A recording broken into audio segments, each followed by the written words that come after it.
Good morning. Well, here we are. One of my many jobs prior to becoming an author, or at least writing full time, was working in a care home. And so, on the suggestion of a friend of mine, who also is transgendered, I wrote this book called Waterleigh Care Home.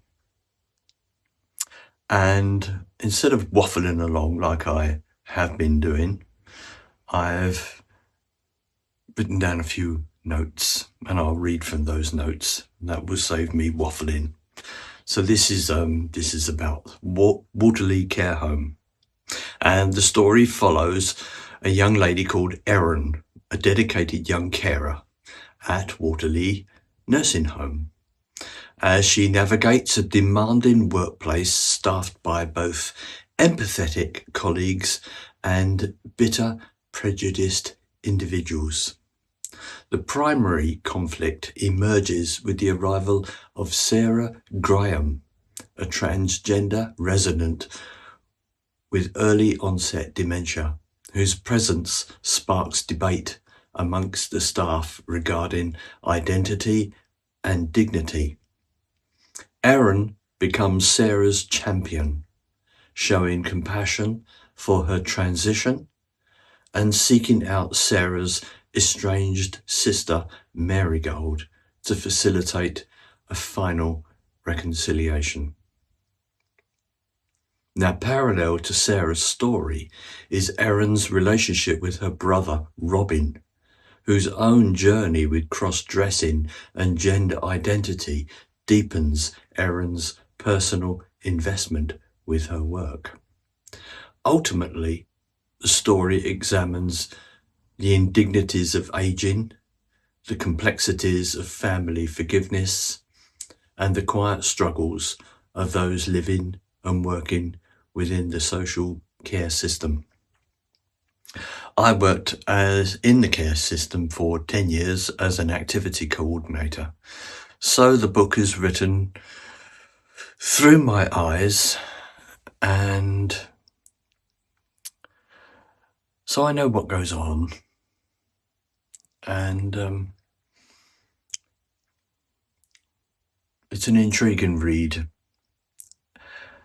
And that's all I have to say about it.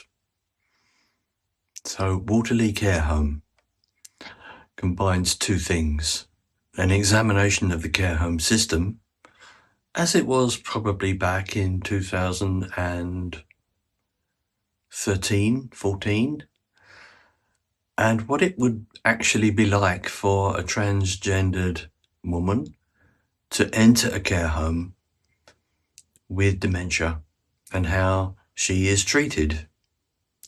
The ending is unhappy. It's foregone conclusion. These things end unhappily because it's a care home, and we all know how it ends. But that's life. Welcome back to the Deep Dive. Today we are taking a look behind the curtain, behind the locked doors of long-term care.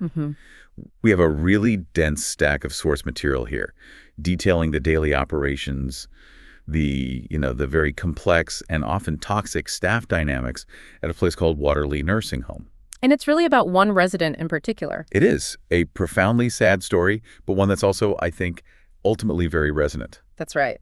And this isn't just about logistics. Our sources really use the career of one carer, Erin Flynn, as our lens. Right. So we're diving deep into the secure dementia ward, which they call memory care, to do this sort of forensic investigation into the true cost, the emotional, ethical, and just the sheer physical cost of this kind of work. A job that is, let's be honest, it's completely undervalued by society. And yet it's absolutely vital for people at the end of their lives. So our mission here is to trace the whole arc of Waterleigh's culture. We're going from these detached management decisions all the way down to the covert theft and corruption that was just happening among the staff. But the real focal point, the catalyst for the whole crisis, really, is the arrival of Sarah Graham. Yeah, Sarah. She's a resident whose, let's say, complicated personal history, combined with early onset dementia, just lays bare every single bias, every failing, and, every powerful moment of fierce, unexpected compassion inside those walls. Her story is just a lightning rod. It really is. And Erin Flynn, our guide through this, she finds her whole perception of identity, of care, even of her own family, changing so drastically when Sarah arrives. She forces a confrontation with reality. A reality that everyone, management, staff, even the residents, have been trying really hard to avoid. Okay, let's unpack this journey. We're going to start right in the thick of it. Yeah. The absolutely exhausting reality of Erin Flynn's 12-hour shift. The sources, they just drop us right in. We find Erin Flynn maybe 3 hours into her shift, and she already feels just debilitatingly low.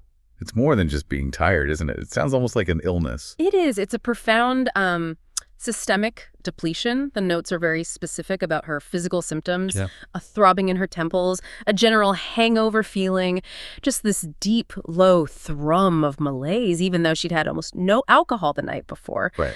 But the sources are really careful to separate the causes. Yes, the 12-hour shift is punishing, but Erin blames her mood that morning, not so much on the work, but on issues with her partner, Tad. Okay. And even more than that, the immediate crushing pressure of having to work alongside Joan, the senior carer she really, really dislikes. So the exhaustion is layered. It's physical, it's emotional. And relational, absolutely.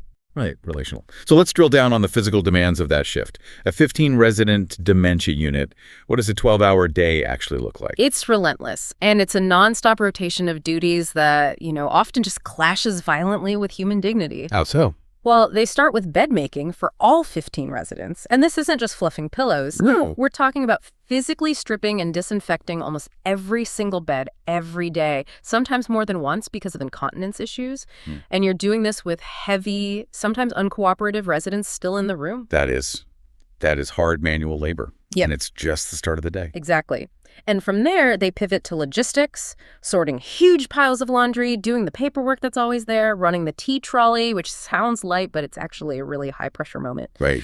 And then the key, often deeply unpleasant duty of changing disposable incontinence pads for a lot of the residents right before any meal service. Wow. It is constant, intimate, and often very messy physical interaction. And only after all of that physical work do they move on to the more relational stuff. Yes. Things like organizing baths from a strict roster, talking to demanding family members, trying to manage or pacify or entertain residents in the day room. That's the moment, the sources say, when staff might catch a quick break. But even then, it's focused on calming other people down. The physical labor is the foundation, but it's that constant emotional drain, the trying to connect and soothe. That's what really frays everyone's tempers. And that low morale leads you directly to the toxic staff dynamics, starting with the deputy, Joseph Rochester. Ah, yes, Joseph. The staff had a nickname for him, didn't they? Tosser. They did, and that nickname tells you everything you need to know about the respect he commanded. Yeah, it really does. So Joseph Rochester is this shy 37-year-old bachelor, and he is positioned as the primary source of all the staff resentment and the micromanagement. He's someone who desperately wants to leave his job, not because he's ambitious, but just out of laziness. He's completely emotionally exhausted by a job he was never suited for. And his core issue is his relationship with the manager, Catherine Osborne. The sources describe it as eerie, almost like a strange, resentful son who never grew up and is just forced to report to his mother every day. Wow. He got passed over for the manager job 7 years ago when Catherine was appointed, and he has never, ever let go of that resentment. So he's sullen, he's constantly dragging his feet on his duties, which forces Catherine to manage from a distance, and that creates this huge disconnect. And under that awkward dynamic, you get this really fascinating collection of staff personas. Let's start with Joan, the senior carer. Joan, she's 62, an ex-nurse, which she uses as a shield constantly. She is the definition of a high-friction coworker. In what way? She's always complaining about how the job has gone downhill. She badmouths other staff. She badmouths residents. She's described as being completely emotionally unaware. Oh, wow. For instance, she genuinely thinks Erin offers her tea out of friendship, totally oblivious to the fact that Erin can't stand her. And yet this toxic person is actually favored by the management. That's the key institutional failure right there. Catherine Osborne favors Joan because Joan is her eyes and ears. She provides small pieces of information. Gossip. Exactly. Gossip about staff behavior, rule violations, you name it. Joan is a crucial, if corrosive, spy in the system, and she uses that perceived closeness to management as a weapon against everyone else. And then you contrast her with Merle. Quiet, sturdy, originally from, 6,000 miles east of London? Merle is the complete antithesis of Joan's drama. She accepts the incredibly long hours without a single complaint. She just says, I do the hours. Where I come from, we do the hours. A different work ethic. A different cultural expectation, for sure. And her quiet, sturdy nature is actually really valued by the other staff, especially when they need physical help with violent male residents. But even Merle's silence, the sources note, is draining for Erin. She finds herself working in this vacuum of conversation, surrounded by either bitter complaints or just quiet acceptance. And then there's Liz, the 22-year-old former burger server. Right, she arrived full of enthusiasm, but the reality of Waterleigh just quickly extinguished that spark. I can imagine. I mean, you're young, you're full of energy, and you're just hit with the sheer weight of institutional neglect and personal frustration. It's devastating.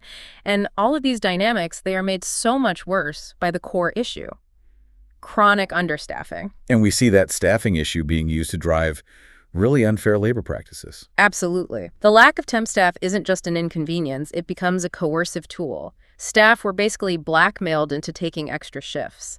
There's a moment where one carer, Olivia, explains the threat to Liz. She says, if you don't agree to the long days now, you'll find yourself working all over the Christmas and New Year holidays. Wow. So it's a direct threat. It shows you exactly how systemic budget cuts and managerial failure translate into just unfair pressure on the lowest paid workers. Okay, let's pull back and look at the environment that these budget decisions are shaping. The building itself, Waterleigh Nursing Home. The architecture is almost a silent commentary on the budget. The sources are really critical, noting the characteristic and budget nature of the materials used, the inexpensive alarms, and the barely required level of standard reached throughout. So you can feel the lack of investment just by walking through the halls. You can. And this is the environment that the manager, Catherine Osborne, has to navigate. Tell us more about her. She sounds powerful, but distant. Catherine is 49. She has 34 years in healthcare, a lifetime commitment. She's a no-nonsense type, a widower, attends Catholic church. She took over in 2006 after the previous manager was fired for negligence. So she's brought in to stabilize things. Exactly. But her coping mechanism is severe emotional distance. She delegates almost everything to Joseph, preferring to concentrate on the administrative and financial side of things. That detachment is so important because it creates a vacuum. And if the manager isn't present in the day-to-day, that vacuum is where all the smaller forms of ethical decay start to flourish. That's the perfect way to put it. The institutional distance allows for widespread pilfering and various forms of corruption to become, commonplace, normalized. Let's get specific about that.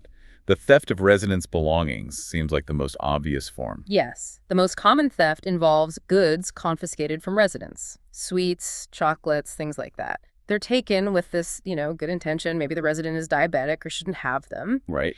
But that intention quickly goes awry and the items just disappear right into the carer's pockets. It's petty, sure, but it's still theft from people who can't report it. And then there's the even more insidious corruption. Coercing residents to trade gifts for better care. This is where the ethical contract just completely breaks down. Residents, usually women who are lucid enough to understand what's happening, would offer small gifts, sweets, magazines, maybe some cash, to a carer. To get what? A little bit more attention. They were trading a candy bar for better treatment at bath time, or to make sure their lunch order was taken correctly, or to be first in line for the medicine trolley. So staff were basically running a microeconomy of bribery just for basic quality of life. That is a profound collapse of the duty of care. It's a critical insight into how budget scarcity and burnout just drive moral compromise.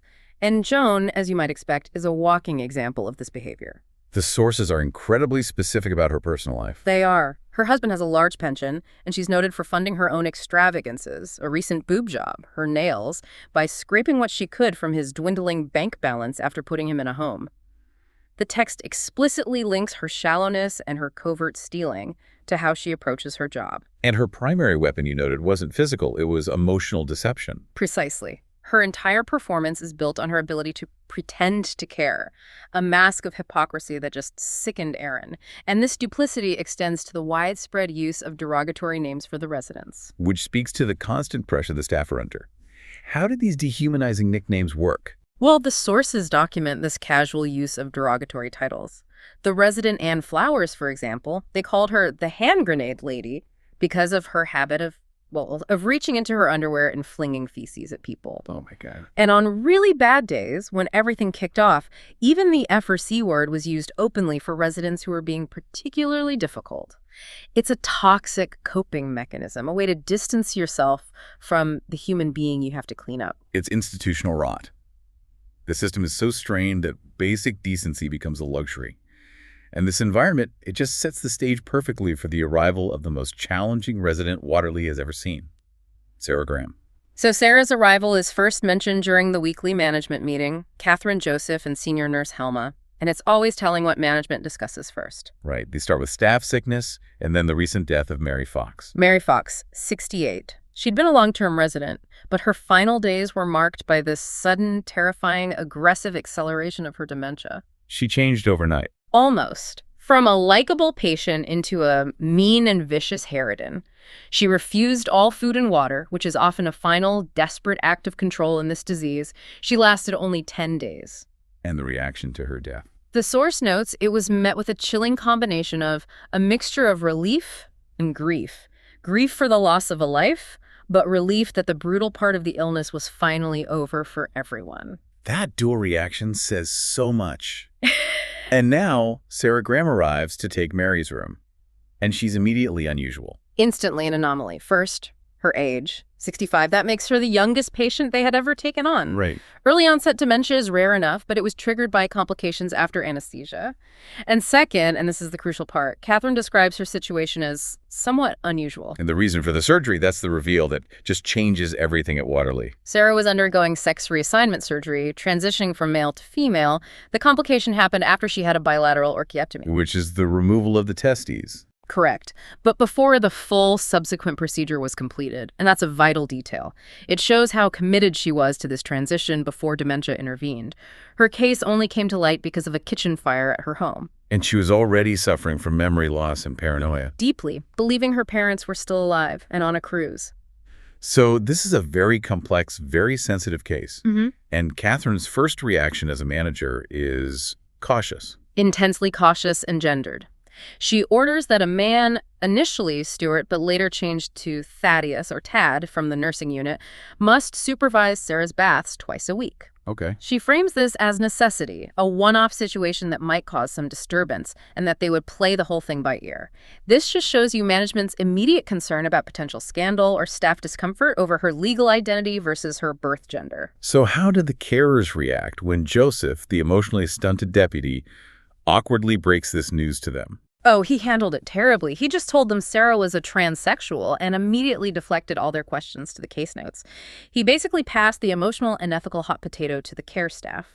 And Joan the spy, the bigot, her reaction was immediate and shocking. Her first offensive comment was, "You mean he's had his knob cut off?" She immediately labeled Sarah as trouble and a nasty man. Wow. It just shows how quickly prejudice overrides any sense of duty and how management's ambiguity gave bigots like Joan permission to dehumanize Sarah before she even walked through the door. But Erin and Olivia, the more empathetic carers, they immediately see the ethical problem with the male supervised bath. They do. They question it right away.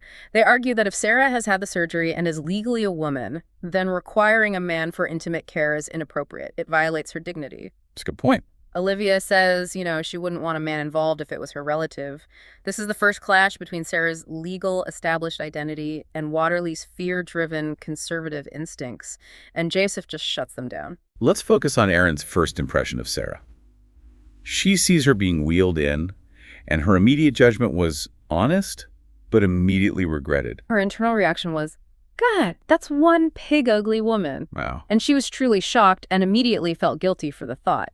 She was influenced by her own brother, Robin, and his cross-dressing friends, and none of them looked as manly or as dopey as Sarah did. What did she look like? Her presentation was really striking. A thick neck, A heavy jaw, excessive eyebrows, cheap pink lipstick messily applied. She was wearing a cheap wig and an old dress. She looked in Erin's eyes like a hybrid between a man and a woman, and her large female shoes, size 11 at least, just exacerbated it.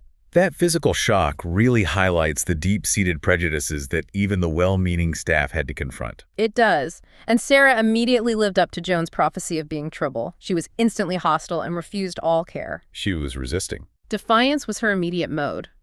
When Joan offered a hand, Sarah pulled hers away. She demanded the wheelchair be removed, saying, "I'm not an invalid." She demanded the soothing music be turned off. The music Catherine insisted was therapeutic. The very same. And she said very firmly, "I'll never settle in. I want to go home." And crucially, she confirmed her paranoia, saying, "You're not getting your hands on it," when asked about her house. Then she told the carer bringing her food to just bugger off. Her resistance was all about confinement and protecting her possessions. And that focus on her house and her possessions is the key that unlocks the entire tragedy of her past.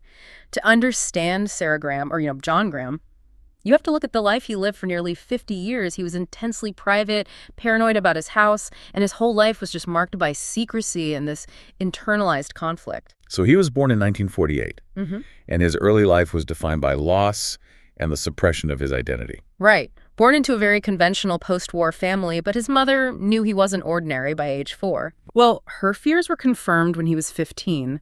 She found small black and white photos of naked young men in his suit wardrobe. This was confirmation of his homosexuality, which at the time was deeply dangerous and secretive. And his father never knew. Never. Robert, his father, died in a car accident, never knowing this truth about his son. And the weight of that secrecy clearly defined John's youth. Then he makes this highly counterintuitive move for someone struggling with their identity. He joins the Royal Air Force at 18.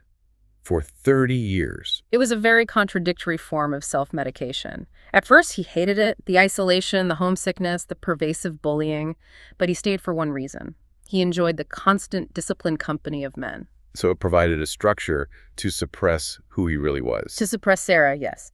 In those 30 years, he only had one brief liaison with a bartender named Giannis in Crete. And that memory became almost sacred to him. It did. The small, faded photograph of Giannis was listed as one of his most precious possessions. It was a brief, fleeting moment, but his emotional attachment to that single point of connection was incredibly strong.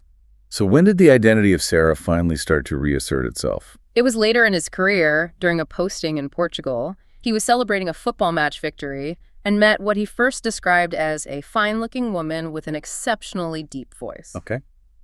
The next day, his mates are all laughing about it, and he discovers this beautiful person was also a transgender individual, a woman named Benedita.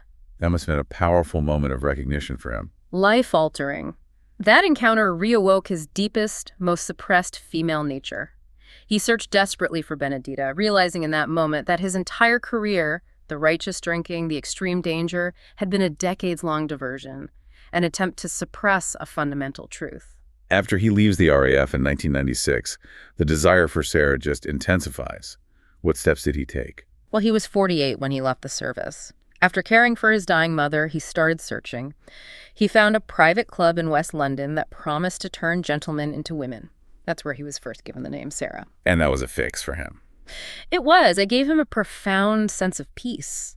But he still felt trapped, unable to leave the house dressed as Sarah, which led to years of private solitary dressing at home until finally, at age 54 in 2002, he began the official transition process at the Charing Cross Gender Clinic. Which shows immense dedication to living authentically. And that brings us back to Waterleigh and the visit to the house. Yes, the trip back to her house near Poole. It was arranged by Erin, Colleen, and Tad, and it was supposed to be simple and therapeutic. Check the mail, look at the garden. Tad was there as the fail-safe to make sure she came back. But when they arrived, the reality just hit them. Immediately. The house was empty. Completely empty. The front door just opened with a slight push. Sarah stopped dead, just shocked and confused. No carpet, no furniture, just this eerily silent echo chamber. All she could mutter was, "Where's my things?" And Erin, she knew right away this wasn't a break-in.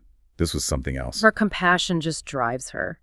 Seeing Sarah fall into this deep depression after the visit, she insists on getting answers from social services. She hits a roadblock at first. The original inspector, Miss Jones, is dead. But Erin's persistence pays off. She's finally connected with a Mrs. Fitzgibbon who gives her the horrific, unvarnished truth. And the truth is staggering. This wasn't just neglect. It was a significant biohazard. It's genuinely shocking. Mrs. Fitzgibbon explains that the property posed a significant problem to the adjacent houses because of what she clinically called a behavioral habit. Which was what? Sarah had collected and stored her own urine and feces in jars. They estimated the number ran into the tens of thousands, and crucially, almost half of them were in open milk cartons, creating a biohazard overrun with vermin and flies. Tens of thousands of jars. That's an almost incomprehensible level of hoarding and mental illness. The council was left with no alternative but to remove everything for public health reasons. They sent the entire contents, every possession, every memory, every piece of furniture, likely straight to the tip. So her paranoia, you're not getting your hands on it, was retroactively justified. Her mental health was already severely compromised, teetering on the edge of insanity even before the dementia took hold. Absolutely. The hoarding, it makes the whole puzzle of her life and her family's distance from her start to click into place. And this discovery changes everything for Erin. It changes her perspective entirely. She realizes Sarah wasn't just being difficult, she was protecting a secret that had destroyed her life. And this intimate, horrifying knowledge arms Erin for the next major conflict at Waterleigh. The fight for Sarah's basic dignity. The knowledge of Sarah's past and her legal status, it sets the stage for a major, necessary conflict, what the sources call the pronoun war. A formal staff meeting is called because Sarah is proving to be incredibly difficult. She's not settling in, she's rude to Colleen, the activity coordinator, and she's actively resisting her medication. Nurse Helma found her pills in the waste bin. So the gender issue, which was sort of sidelined at the beginning, has to be addressed now. It does, and Joseph and Joan, they lead the charge of resistance, attempting to officially dehumanize her. How so? They fiercely resist using Sheher. Joan is openly contemptuous. She says, "It doesn't matter if he's had his knob cut off. We all still know what he is. He's a man." Wow. She even suggests that Sarah's presence makes the home look queer to new families. Joseph, meanwhile, uses the conflict to publicly snipe at Erin, calling her flaky for her empathetic views. But this is the moment Erin steps up. Yeah. She becomes this powerful, articulate advocate for Sarah. And her advocacy is legally and ethically grounded. Erin argues forcefully that Sarah has had the operation. Her legal papers and birth certificate state she is a woman, and that means she must be treated as such. She points out that she uses the correct pronoun, she treats her as a woman, asks about her past life, and that this approach has actually made significant headway with Sarah, reducing her hostility. So Catherine Osborne, the manager, is forced to intervene and lay down the law. She acknowledges that this is an unprecedented problem for them, but she rules in favor of using the correct pronoun. She says their duty is to make residents as comfortable as possible, and if a legal identity helps with that, the staff must comply. She orders them to make the effort, even if they disagree. It's a reluctant win for dignity. Driven by legal necessity more than pure compassion, but yes, a win.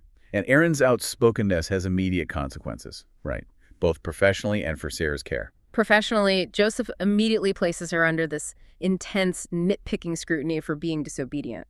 But for Sarah, Erin's advocacy means she can now reveal Sarah's clear preference. Sarah wants a woman to supervise her baths. And that means Tad is relieved of the duty. Immediately. A small but critical victory for Sarah's personal dignity, overturning Catherine's original cautious mandate. Moving on to Colleen, the activity coordinator, we see another ethical battleground. She's compassionate, but systematically undervalued. Colleen defines her role by her compassion. She tries to treat everybody as she would treat her own family, but she is constantly fighting the system. Management promises her more hours, a bigger budget, but it never happens. And her job is just a logistical nightmare. A complete logistical nightmare, especially organizing trips out. What's so hard about it? Well, think about a simple coach trip. You need to coordinate with every unit. You need staff, electric platforms to load residents, 4 separate belts just to secure the wheelchairs, and then you have to rearrange the seats because this lucid resident won't sit next to that confused resident. It's a massive amount of work. A massive expenditure of time and patience. So it's really no surprise that bingo, twice a week, remains the undisputed star activity. It's the easiest thing to coordinate. In Colleen's unique position, moving between all the units, it exposes her to the dark side of Waterleigh, the abuse. She is a witness to the systemic failures.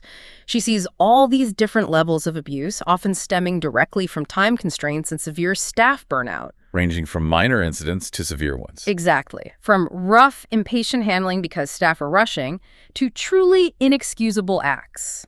The sources detail force-feeding, breaking a resident's ankle while a carer was distracted on the phone, and the absolute worst of it. What was that? Staff deliberately setting up incidents to anger a difficult resident, like intentionally putting a confused man in a lady's bed just to incite a chaotic, violent reaction. That's calculated cruelty. That's beyond just exhaustion. And the sources mention the Simpson episode as the reason staff are afraid to report these things. Yes, the Simpson episode is the cautionary tale. A carer reported a senior nurse, Simpson, for abuse and was completely vilified and forced to resign when the report was discovered. So reporting means professional suicide. Pretty much. Simpson was only caught years later when Catherine, acting on an anonymous tip, decided to use her spy network. So Colleen knows she can't report directly. She sends anonymous type notes to Catherine, just hoping the manager's internal network will act on the most severe cases. The pressure cooker environment of Waterleigh doesn't just damage the residents, it catastrophically damages the staff. Which brings us to the tragic personal conflicts of Erin and Joseph. Right. Erin has two major problems happening at once. The minor one is Joseph's endless, petty scrutiny. He's constantly finding fault, using the wrong color pen, taking too long a break, carrying hot liquids in a way he deemed unsafe. Erin felt like he was deliberately trying to make her life miserable. And she was right that he was targeting her, but the reason was so much more complicated and tragic. Olivia and Colleen deliver the devastating truth. They reveal that Joseph's negativity stems from completely unexpressed, unrequited romantic feelings for Erin. For Erin. He saw her arrival as spring sunshine manifested in human form. And his behavior was rooted in this emotional sickness, this inability to cope with his crush. He was actively creating their shifts to keep her and Tad apart. He was torturing her because he couldn't have her. Wow. And meanwhile, Erin is dealing with her own major relationship problem. Growing bored with Tad. She finds him tiresome, emotionally empty. She's annoyed by his snoring, his lack of affection. But the crucial turning point for her is her disgust at his negative, strict Catholic attitude towards her brother, Robin, who is a transvestite. She realizes their fundamental values are just incompatible. And the tragic end of Joseph's story happens right after Erin's own turning point. The turning point is the summer fete. Joseph, finding this almost supernatural courage, asks Erin to dance. Which is completely out of character for him. The desperate, vulnerable act. And Erin, having just decided she's tired of her own relationship, rejects him in front of other people. A moment the source material describes as just agonizing for Joseph. And the events that followed just send him into a final, irreversible spiral. Soon after the rejection, his mother, the only other person in his life, dies suddenly. Overwhelmed by loss, humiliation, and this unexpressed love, Joseph commits suicide by hanging himself in his garage. That is just a devastating lesson in the unseen pressures the staff are carrying. It's a profound tragedy. Erin is just consumed by guilt, realizing she rejected him in the single moment he found the courage to express himself. At his funeral, Joseph's only friend, Pip, confirms it all. Joseph was absolutely in love and adored Erin. The institutional failure here is not providing an environment where staff can even manage their own mental health, let alone the trauma of the resident. Exactly. Joseph's tragedy gives this terrible context to the immense pressure of unexpressed identity. And this connects directly to Erin's brother, Robin, whose parallel struggle runs right alongside Sarah's final decline. Right. Robin is in his early 20s. He's a transvestite. And this is a source of intense mortification for their parents. Their father insists he move out. And Erin, who's newly sensitized by Sarah's story, tries to broker an intervention. She did. She hoped Sarah, as a veteran trans woman, could offer advice or mentorship to Robin, who calls himself Roberta. So she introduces them. She does. Robin arrives dressed up as Roberta, wearing a microskirt, 5-inch stilettos, heavy makeup. He refused to appear in drab male clothes. The intention was beautiful, but, the logistics of dementia intervened. The plan failed because Sarah was having a confused day. Her reaction was just completely unpredictable. She first confused Robin with a nurse and asked him to change her bag. Then, in this terrifying moment of sudden clarity, she offered this harsh, unsolicited advice. She told Erin, "Don't have your willy chopped off. It doesn't change anything." And that coming from Sarah, must have horrified Robin. It shattered Erin's hope for any kind of connection. The issue of personal identity and public appearance then escalates drastically, echoing the real-world danger Sarah experienced when Robin is violently attacked. He's attacked outside a nightclub. A man who had complained about transvestites being allowed in earlier waited for him and inflicted a serious knife wound to his neck. Barely missed a main artery. Oh my God. He loses a lot of blood, needs an emergency operation. The family is shocked to learn he has a rare blood type. The police also reveal Robin had previous minor drug charges, which just adds more strain. And while he's physically recovering, his social support network just vanishes. It completely collapses. His 20 or so transvestite friends fail to visit him in the hospital. Their excuse is bizarre, but so revealing. It would be embarrassing for them to appear in male clothes. They prioritize their presentation over their injured friend. Exactly. Robin's recovery is physically successful, but psychologically devastating. He becomes reclusive, living at home again, refusing to wear male clothes. Seeing all this, the fragility of life and identity, Erin takes the last, best chance she has to help Sarah find peace. She seeks out Sarah's sister, Marigold Bozeman. She uses the address from social services, drives 50 miles to Marigold's house, and Marigold's initial response is just brutally cold. Is he dead? And I don't have a brother anymore. She immediately blames Sarah John for making a complete arse of the family, specifically at her niece's wedding years earlier. What caused such deep, lifelong resentment? It all started 13 years before, at Marigold's niece's wedding. Sarah, who was already living full-time as a woman, chose to attend dressed as a woman, which Marigold had forbidden. She had demanded he behave and dress as a man. She exploded in a fury behind the church, calling her brother the most inconsiderate asshole for stealing the spotlight. The niece subsequently refused to speak to Sarah ever again. The damage was total. And there's a fascinating detail about the mother's house. John and Sarah cared for their mother until she died, but Marigold's motivation for leaving in the house was cruel. It was pure spite. An attempt to ensure John had the burden of caring for the property, this massive responsibility, perhaps hoping he would fail. Sarah saw it as a reward, but Marigold intended it as a burden. And when Erin asks Marigold to visit Sarah, Marge says she would rather cut my own throat. Wow. The anger is just unyielding. And the final moments of Sarah's life coincide with Robin finding his new, authentic path forward. Sarah's dementia accelerates rapidly after the trauma of the house visit. She loses her irritability, her words become limited, and she retreats almost entirely to childhood memories. She loses weight, is moved to the nursing unit, and is confined mostly to bed, skeletal and weak. The only comfort left is just touch holding Erin's hand. And Robin is now committing fully to his identity after the assault. Yes. He announces he is starting hormone replacement therapy, fully committing to the transition process. Erin is proud, but also admits to this deep, sad feeling of losing her brother, John, as he becomes Roberta. And the stories converge when Sarah dies. And the manager, Catherine Osborne, she believes Sarah waited for one last thing. Marigold's arrival. Marigold arrives. She was finally moved to act after receiving a readdressed letter Sarah had written years before asking for forgiveness. Marge is initially shocked by Sarah's skeletal appearance and repeatedly calls her him. But Erin gently corrects her. Yeah, she does. She firmly suggests Marge use she for her own benefit, implying Marge needs the emotional closure more than the dying woman. Marge manages to feed Sarah, and Sarah grips her hand, sensing this final moment of recognition. And Sarah dies at 3 a.m. Marge is too distraught to stay, but the closure, for Sarah's legacy at least, is achieved.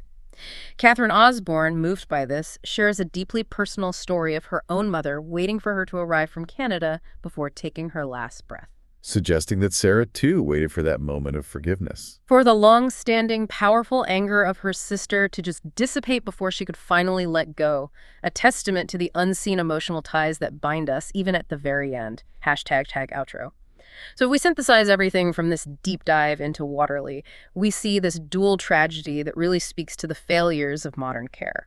First, the systemic failures, the emotional cost of understaffed, budget-driven care. Right. We saw that in the staff burnout, Joseph's suicide, Joan's petty corruption. The coercion of vulnerable residents.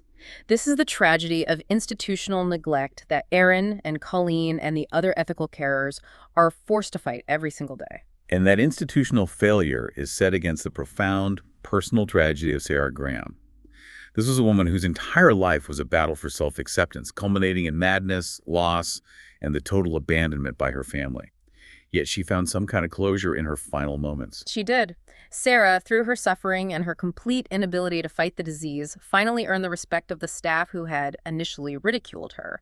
They protected her dignity in death, and her final interaction with her sister was an achievement of decades-long forgiveness. And you contrast that with Robin, Who is only just beginning his difficult path, now fully understanding the extreme physical and social cost of living authentically, a cost Sarah was all too familiar with.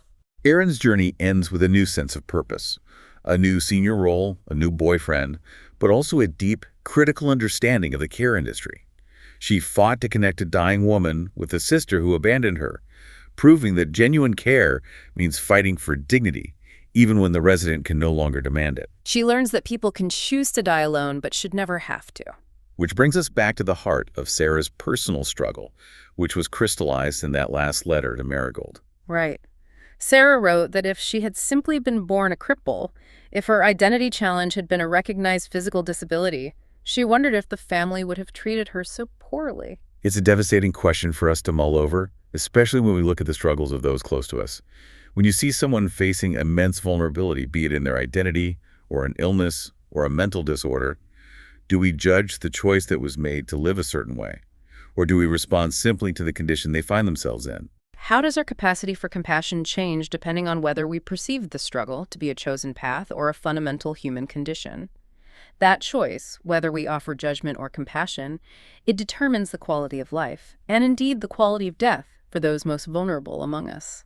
A truly powerful question to sit with. Thank you for joining us for this deep dive into the complex world of care, identity, and profound human connection.